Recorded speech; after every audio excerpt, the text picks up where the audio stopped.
Hello everyone, this is Warhawk Beyond 2040 and welcome to another edition of the Jazz Albums Review Series. And today I'm going to be taking a look at a brand new 2023 release from one of the top sax players in the world and has been a major force in the jazz scene for well over 3 decades. And he is one of my all-time favorites, and he has seen it all, done it all, and played with just about everyone, and he needs no introduction whatsoever. I am talking about, of course, the one and only world-renowned saxophonist, bandleader, and composer, Chris Potter, and this is his newest recording for Edition Records. Live at the Village Vanguard, got the keys to the kingdom. So this is a live recording by Chris Potter, and this is a live performance at the Village Vanguard from February 2022.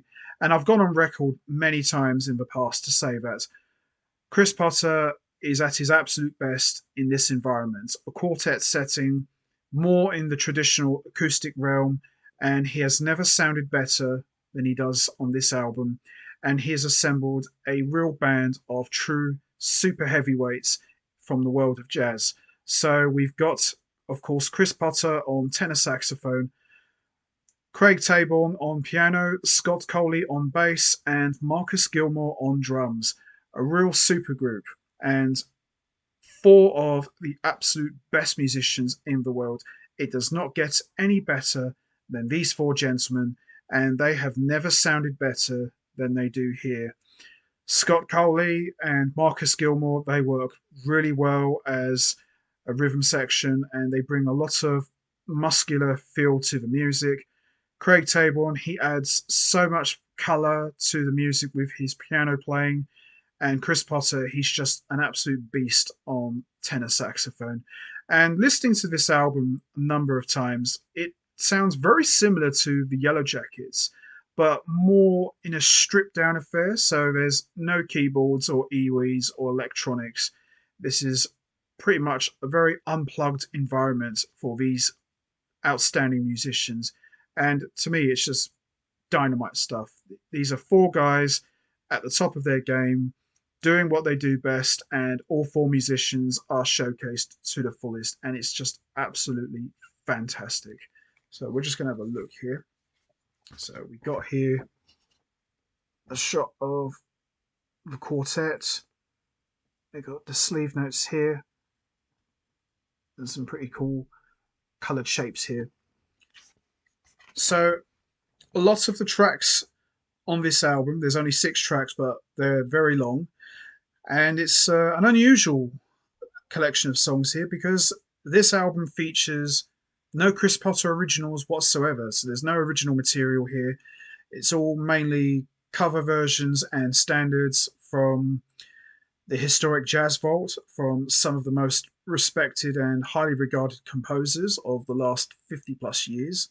And the tracks we got here is You Gotta Move by Mississippi Fred McDowell, Nozani Na, which is an Amazonian folk tune transcribed by Edgar Roquete Pinto and Heitor Villalobos. And we've got Blood Counts by Billy Strayhorn, Klakdovid Stedstin by Charlie Parker, Oha Maria by Antonio Carlos Jobim and Chico Baroque and Vinicius de Moraes.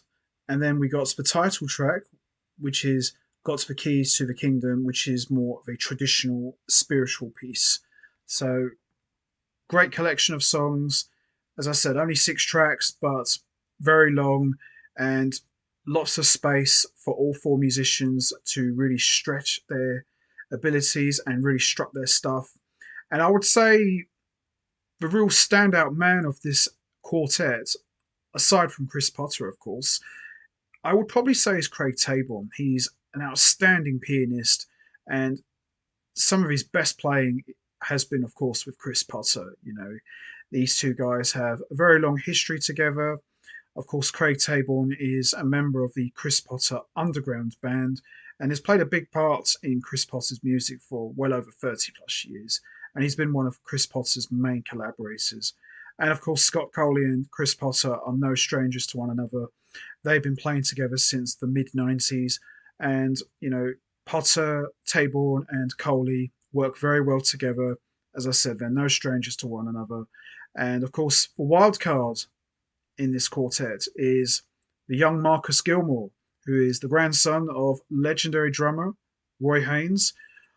Marcus Gilmore sounds absolutely amazing on the drum kits, and some great playing from him, some great playing from everyone, really. As I said, there's no keyboards or electronics, no bass clarinet or soprano sax. It's just four guys in an acoustic environment doing what they do best, and it's an outstanding live recording. And Chris Potter, for this past decade, has put out some of his best stuff from ECM records to Edition records. He's on fire right now, and for me, he can do no wrong. He's just on a real roll right now and putting out some of his best work. But this live album, I definitely put it up there as one of his best, and it's absolutely brilliant.